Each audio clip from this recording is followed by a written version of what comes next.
Welcome! We're excited to have you at this training, specifically designed to give you the tools that you need for success when it comes to labor organizing.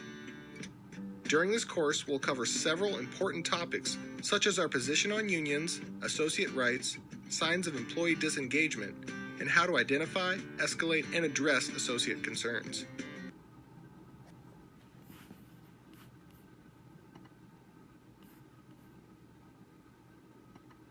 In this section, you will learn Amazon's position on unions, why we prefer a direct working relationship, and how to discuss unions in an appropriate tone that fits Amazon's culture. At Amazon, we aspire to work hard, have fun, and make history. We respect the individual rights of our associates and have a variety of open-door mechanisms to encourage associates to bring their comments, questions, and concerns to management. This direct connection with our employees is the most effective way to understand and respond to their needs and to support the rapid innovation and operational flexibility that are keys to our success in raising the bar on customer order fulfillment. Unions pose a threat to this direct connection. This commitment to a direct connection with our associates makes union representation unnecessary. We are not anti-union, but we are not neutral either. We will boldly defend our direct relationship with associates as best for the associate, the business, and our shareholders. We do not believe unions are in the best interest of our customers, our shareholders, or most importantly, our associates. Our business model is built upon speed, innovation, and customer obsession, things that are generally not associated with unions. When we lose sight of those critical focus areas, we jeopardize everyone's job security, yours, mine, and the associates. Likewise, our culture values a robust, open dialogue between associates and managers, so we can work together as one team, continuously innovating, simplifying, and improving things for our customer. As we'll explain later in the course, a union severs the direct working relationship between associates and managers that we value so highly. While we understand unions work in some industries, they would conflict with our culture, customer obsession, and direct working relationship. In summary, it's important that we create an environment where associates feel safe sharing ideas, raising concerns, and asking questions, including questions about unions. We don't badmouth unions in general, but we will speak openly with associates about unions, including any specific concerns about particular unions involved in organizing. And we share our preference for a direct working relationship frequently and boldly, even when no organizing activity has occurred.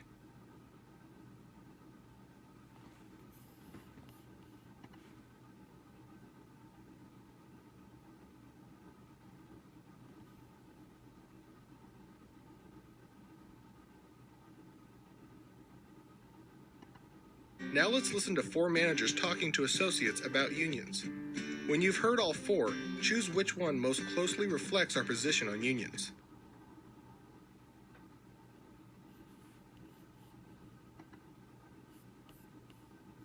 Unions? Well, I guess that's really up to you guys. I guess they're like any business. Some are good and some are bad. I think you should just do some research and figure it out for yourselves. Whatever you do, I'll respect your decision. Unions? A bunch of thieves and crooks, if you ask me. You really think a union would work in this day and age? We have to move quickly if we want to keep our customers happy. The union, they're just a bunch of dinosaurs waiting around for someone to tell them they're extinct. All they want is money, and they don't do jack for employees. I don't know why you'd even consider them. Unions? I guess that's ultimately up to you guys, but I don't think they would work here. Our whole business model depends on being fast and flexible to keep our customers happy. I'd rather work directly with you guys to make that happen. I would hope that's what you want too. But if you have any questions or concerns, I'll do my best to answer them, or if I don't know, to get answers for you. Unions? We don't need to talk about that. You've got me, and if you have a problem with me, you can go to my boss. Let's just get back to work and take care of our customers.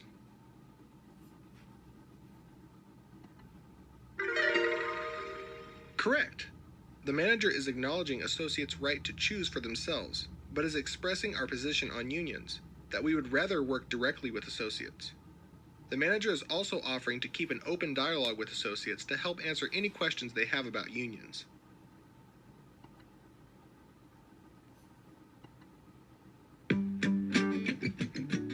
In this section, you will learn the fundamental rights granted to non-supervisors under the National Labor Relations Act, including rights that apply in non-union settings, even when no organizing is occurring. You will learn to recognize what associate activities may be protected activity under the National Labor Relations Act. Now that you understand our position on unions, let's talk about the rights non-supervisor associates have under the federal labor law. The National Labor Relations Act is the law that governs the rights of employees to act together as a group in the workplace.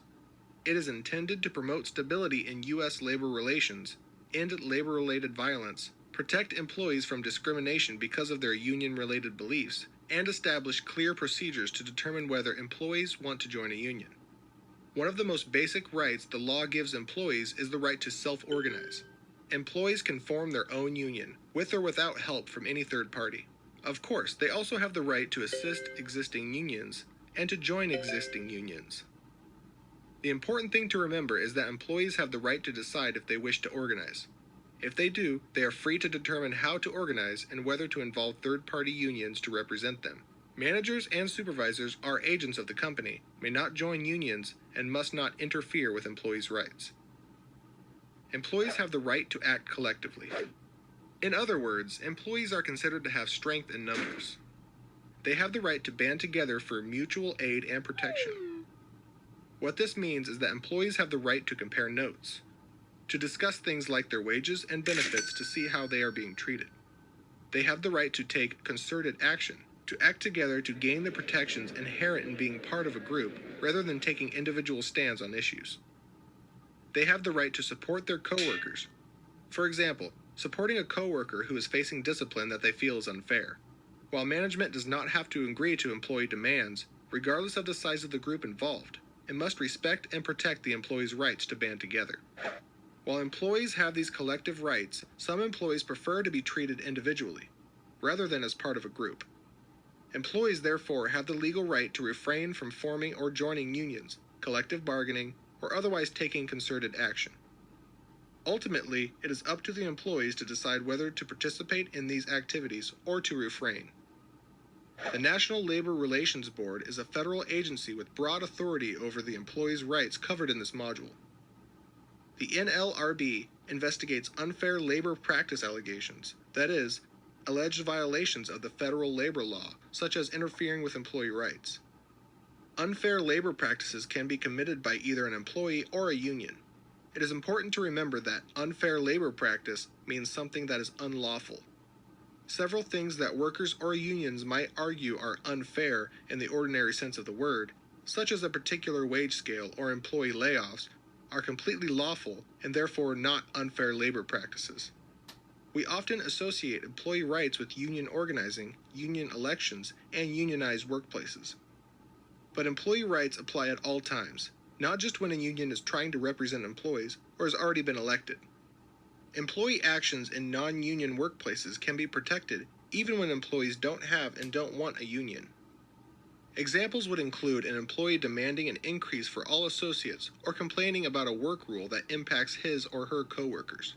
It could even include associates going on strike by walking off the job. The easiest way to spot this type of protected activity is to look for anything that involves more than one person or is done on behalf of more than one person. I have an issue that impacts me is not generally protected activity. We have an issue that impacts us, or I have an issue, who else is with me, are telltale signs of potentially protected activity. Let's look at some other examples of specific activities that are and are not protected. Associates have a right to wear shirts, hats, buttons, stickers, or similar clothing promoting or opposing unions as long as it does not create a safety hazard. Similarly, associates have the right to discuss their opinions on unions in the workplace at any time. In contrast, associates do not have the right to be overly offensive.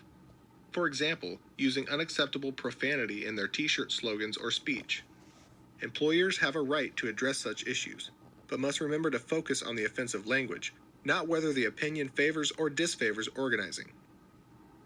Certain activities can cause employees to forfeit their protection. For example, if associates were to threaten violence, that would cause otherwise protected speech to lose its legal protection. But these rights are not easily forfeited. For example, brief, fleeting profanity may not be enough to forfeit protection, even though associates do not have the right to use offensive language. In any case involving protected rights or possible forfeiture, you should contact your ER manager or ER principal for further guidance before taking any disciplinary action.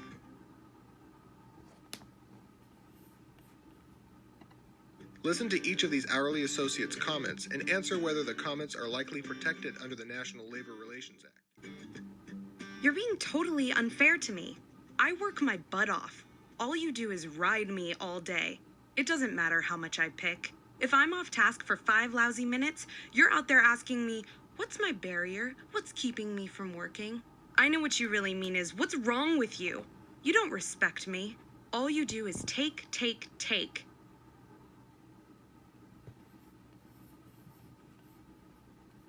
This is not likely protected activity. Although the associate's concerns may sound familiar, she is not purporting to speak for or about a group. She's raising a personal issue. Her level of passion does not create protection. What you did to Joe wasn't right. He worked here for 3 years. That ought to count for something.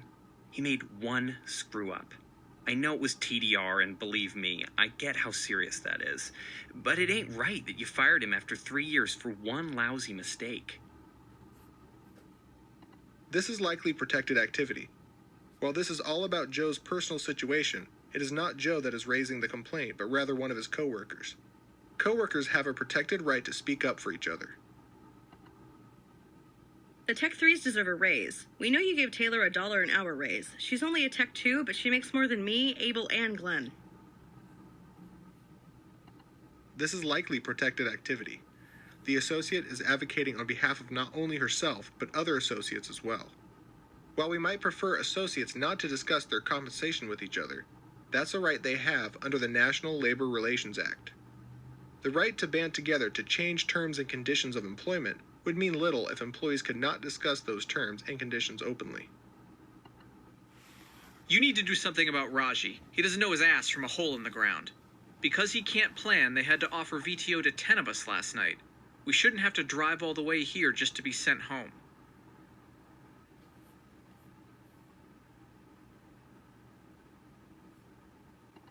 This is likely protected activity. The associate is complaining about working conditions that affect a group of associates, in this case here, manager's performance and the VTO process. The associate's poor attitude and inaccurate claim that she is being sent home by being offered VTO are irrelevant. The complaint does not have to be accurate to be protected.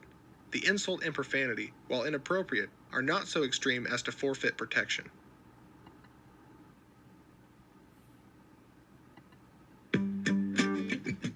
In this section, you will learn about our no solicitation, no distribution policy, and how that impacts associate and third-party solicitation and distribution. You will also learn how to distinguish employee speech, which is always permitted, from employee solicitation, which can be restricted in accordance with our policy. While associates have a right to discuss unions at any time, they are not permitted to actually solicit for the union during working time. Soliciting for the union means trying to get a coworker to sign a card or petition for the purpose of organizing. Working time means when either the associate trying to get the card signed or an associate being asked to sign are on the clock. It does not include paid or unpaid break or lunch times, or before or after work. Of course, there are other kinds of soliciting, such as selling Avon products or Girl Scout cookies. It's important to remember that you can only enforce rules against union solicitation if you enforce the same rules against all forms of solicitation. At Amazon, we allow only limited charitable solicitation in compliance with our no solicitation and distribution policy and our charitable exception guidelines. With this limited exception, you must prohibit all other solicitation whenever it occurs. You cannot wait until an organizing campaign starts to begin enforcing the solicitation policy. Employees, including off-duty associates or associates from other buildings, have a right to distribute literature in favor of or opposed to unionization only in non-work areas on non-working time.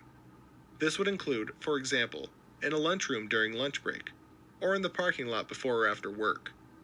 Note that we do not permit third parties, non-employees, to solicit or distribute on our property at any time. This rule applies to any third party and must be enforced equally against both unions and other third parties. As with solicitation, you must enforce this prohibition before any union activity occurs. Otherwise, you will not be permitted to enforce the no distribution rule when union activity begins.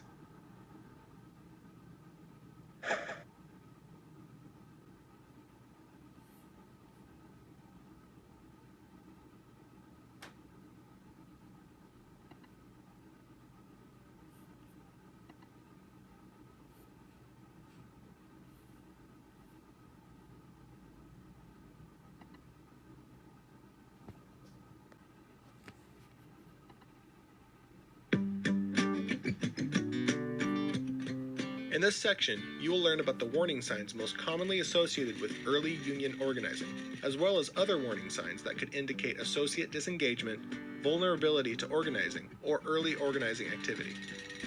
While employees have the right to organize, we have a right and responsibility to share our position that a direct working relationship is better for the customer, the company, and the associate. In order to be able to do that effectively, it is critical that we recognize the early warning signs of potential organizing and escalate concerns promptly. If you see warning signs of potential organizing, notify your building HRM and GM site leader immediately. HRMs and GM site leaders should notify their assigned ER managers or ER principal immediately. The most obvious signs would include use of words associated with unions or union-led movements like living wage or steward, petitions or other concerted activity such as an associate purporting to speak on behalf of his or her coworkers when raising concerns, union graffiti, union t-shirts, hats, jackets, or other clothing, union flyers, and union visitors in or near the parking lot. Some signs are less obvious than finding the actual union flyer, but they can still indicate associate disengagement, which is itself a warning sign for potential organizing. These are signs that must be monitored very closely and should still be escalated to employee relations. Examples include associates who normally aren't connected to each other suddenly hanging out together, associates who were close suddenly stop speaking to each other, groups of associates scatter when approached by management, the grapevine, VOA board, or other feedback dries up, increased associate negativity, anger, or confrontation, unusual complaints or change in passion or detail around complaints, unusual interest in policies, benefits, employee lists, or other company information, or any other associate behavior that is out of character. For example, an associate who normally leaves promptly begins hanging out in the break room for an hour after work each day. In order to recognize warning signs, it is critical that you know what an associate's normal behavior looks like. Often, it is the change in behavior that is the warning sign, more than the actual behavior itself.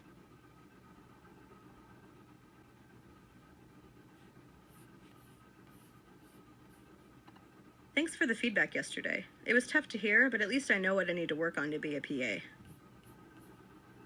This is a perfectly innocent comment. It really wasn't safe to drive in the snow yesterday. I'm not going to be charged UPT for being gone yesterday, am I? The associate has a legitimate question about UPT and possible exemptions for bad weather. Why doesn't Amazon cover grandchildren under the funeral leave policy? He has a legitimate question about a policy. I got off work about an hour ago. This is a possible warning sign because the average associate would not wait so long after their shift without a reason. The reason could be that he is talking to his coworkers about a union. You would want to understand better why he is still in the break room so long after his shift ended. I can't believe we don't get annual raises every year. It sucks to have my wages capped. There are no signs of potential organizing, only that he has a legitimate associate concern. I got off work about an hour ago. My car's in the shop, so I'm stuck waiting on my girlfriend to pick me up. He has provided a reasonable explanation for why he is at work so long after his shift, so this would not be considered a possible warning sign. Hey, thanks for the free lunch. It was nice to celebrate safety. This is a perfectly innocent comment. How long do I have to work before I can get nursing school paid for? She has a long do I have to legitimate work before I question can get about nursing school paid eligibility for? under the Amazon Career Choice Program. It's hard to make ends meet.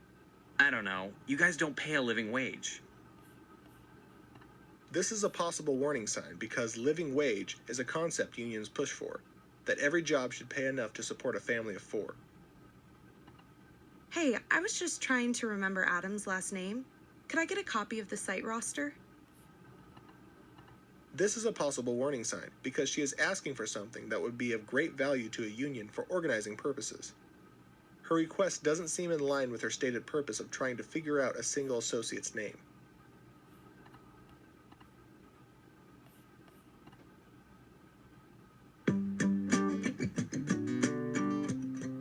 In this section, you will learn TIPS and 4, 2 acronyms that will help you know what you can and can't say to associates when talking about unions. You'll also learn whether these same rules apply to unions. Finally, you'll learn about the realities of collective bargaining and how bargaining can impact associates. As we've covered earlier, we're not shy about talking to associates about unions. But what should you say or not say when you see possible signs of organizing or are asked questions about unions?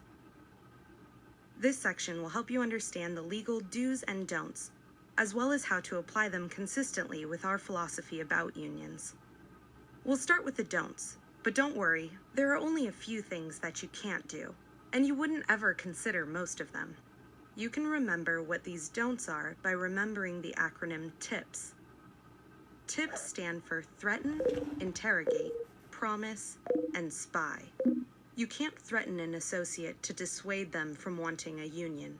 A classic example is, anyone who votes for the union will be fired. Interrogate means you can't ask direct questions about unions like, how do you plan to vote? Or, how many people went to the union meeting last night? Promise is the opposite of threaten. Just as you can't threaten someone for being for the union, you can't promise a reward if they reject unionizing. For example, vote for the company and we'll raise your wages. Spying involves being places you normally wouldn't be to try to find out more about the organizing. For example, going to a union meeting. For each of these, we'll look at some tips to avoid breaking any rules. While you might never think of making a threat, there will be times when you have to talk to associates about possible negatives of unionizing. For example, you would never threaten to close your building just because associates joined a union. But you might need to talk about how having a union could hurt innovation, which could hurt customer obsession, which could ultimately threaten the building's continued existence. To avoid your comments being an unlawful threat, follow these rules. Avoid absolutes. Speak in possibilities instead. Take time to create proper context. For example, explain why having a union might make us less competitive before talking about what happens to businesses that aren't competitive. Never predict the future. We never know exactly what will happen in the future. We may know what has happened in the past at our company or at other companies, but the future can never be fully predicted. To avoid interrogation, don't ask direct questions about union support or activity. Instead, ask questions we always ask to run our business, with or without organizing being involved, such as, what barriers do you have? What frustrates you? How are things going for you today?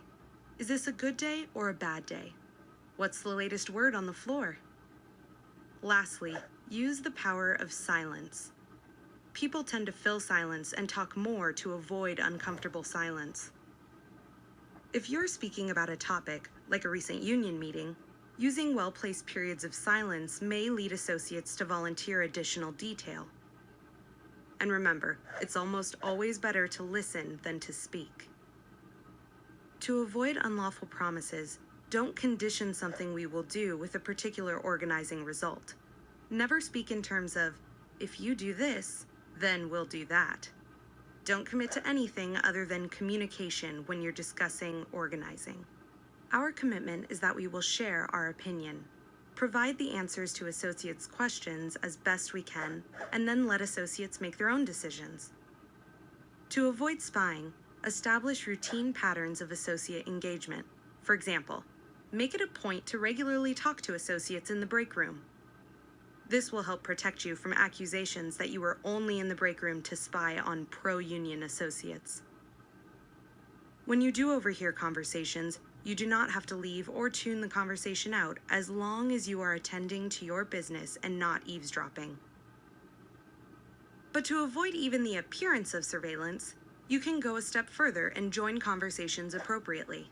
For example, you could say, "I couldn't help hearing that you were discussing unions. I don't mean to butt in, but I'd love to share my opinion about unions with you." This helps create an environment we want, safe, transparent conversations where we can help educate associates about unions and the benefits of a direct working relationship. Also, never review video to establish associate identity when protected activity is or might be involved. For example, do not use video to determine who left an anonymous VOA board comment, as such comments may be protected speech. Use video resources only when appropriate for business purposes, such as security and loss prevention. You may be wondering if TIPS applies to unions. Generally, no, TIPS does not apply. Unions cannot make threats, but there is no rule against unions interrogating or spying. As for promises, the union can say just about anything it wants. The law says companies can't make promises because they control wages and benefits. They could make their promises come true. But unions' promises are considered to be propaganda, empty campaign talk, precisely because the union can't make its promises come true. Legally, employees are presumed to know this, but few actually do. You should feel very comfortable speaking to associates about unions, knowing that almost anything you say is lawful. Remember, as long as what you're saying doesn't violate TIPS, it's okay. But to help you understand what you should say and to help you stay closely aligned with our philosophy, we use the acronym FOUR: Facts, Opinions, Rules, and Experiences. You can share facts about unions with employees. Typically, we share facts about how unions work and how unions would or would not impact associates, as opposed to talking about union corruption or other similar anti-union horror stories. One thing we will always do, however, is correct any misinformation put out by unions, even if that means we are wrongly perceived as anti-union. We will always create an environment where associates can safely ask any questions and trust us to provide truthful information in response. Opinions can be mild, like, "I'd rather work with associates directly," or strong, "The unions are lying, cheating rats." The law protects both. Opinions can be expressed mildly or strongly in terms of tone and frequency. Amazon prefers a mild opinion expressed strongly. We frequently and proudly remind associates of the values of a direct working relationship, but we avoid anti-union rhetoric. You have the right to enforce work rules. Just don't suddenly start enforcing if you haven't done so before. You can also explain labor law rules, like, bargaining is a give-and-take process. There are no guarantees. Associates may have misconceptions about how unions or the union election process would work. Just as Amazon.com wants to be the one-stop source for customers regardless of what they are seeking, we want to be the one-stop source for information.